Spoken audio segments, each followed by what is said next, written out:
Insubordination. Ito yung paglabag sa kautusan o tagubilin ng nakatataas sa iyo, ng iyong superior, ng iyong official, ng iyong manager, ng iyong boss, or kung ano man, kung sino yung naka-line sa iyo na para mag-command. Most sa mga security personnel nine-neglect ito, insubordination. Ito'y didepende kung hindi ka mapupunta dun sa insubordination. Pwede mong i-refuse. Pero yung mga tagubilin, like sa trabaho, iwasan po natin na sumuway. May mga ganyan po kasi. Binigyan mo ng task, aayawan.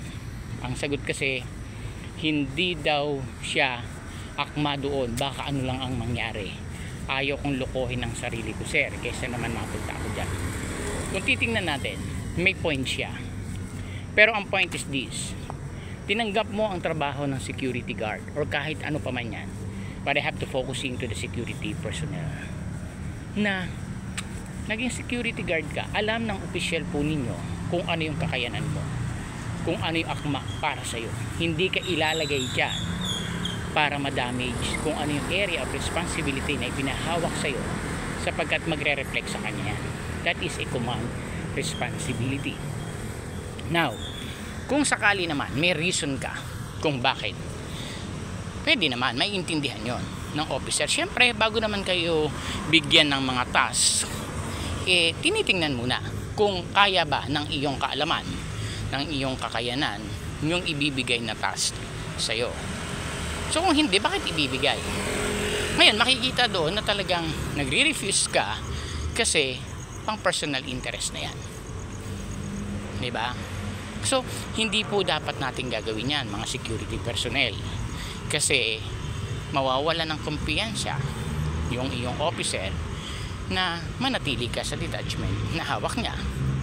Kasi syempre, kung sino yung nagkukumand, siya talaga yung pinaka magbibigay ng designated area kung saan tayo nararapat. Ngayon, kung sakaling ganun naman ang dahilan, kailangan talaga i-pull out yung ganyang security guard.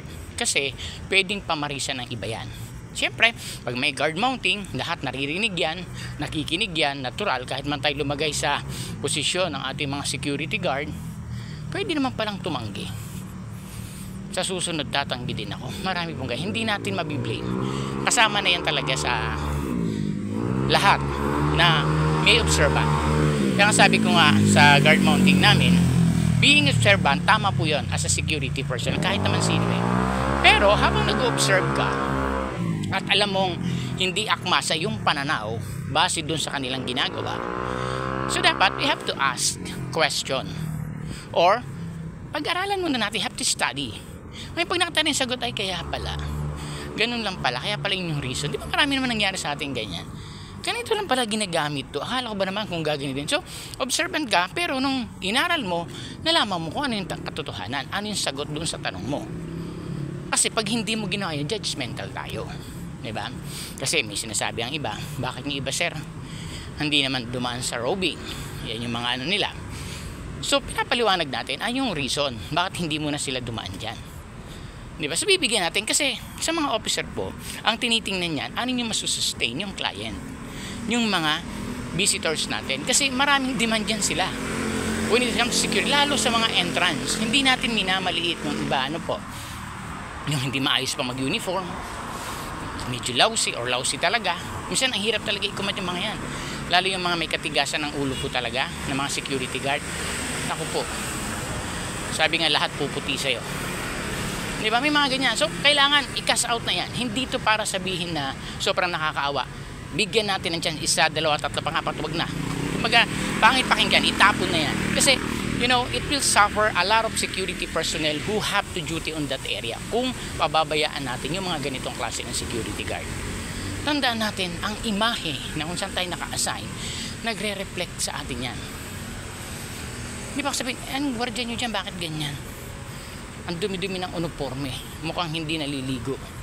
May mga ganyan talaga, pangit natin pakinggan, pero iyan ang realidad.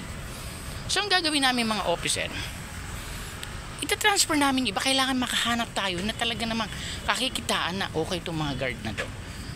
Diba? So talagang physical ang titingnan niya, physical appearance.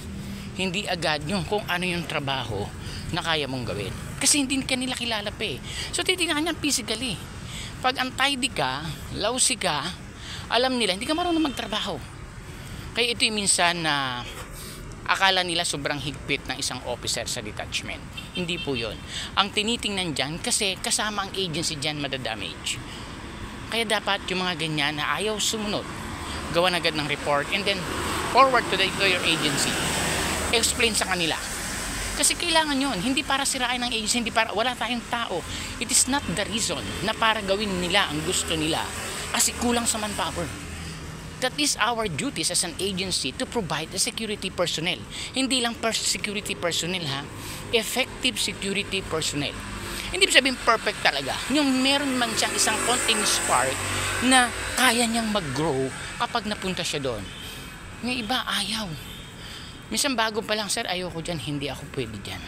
Kaya minsan binibiro ko eh. Apo kaya ito ng may-ari? O baka anak?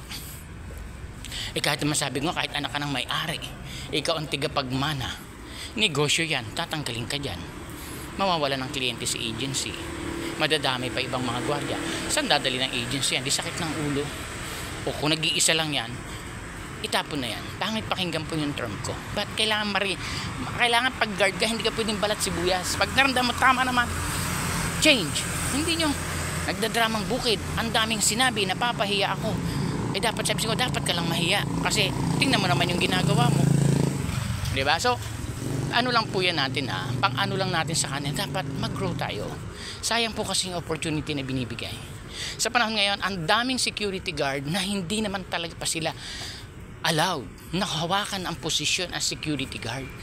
Pero naandyan sila. Kaya nga sabi ko, napakaswerte ng panahon ngayon, unlike before.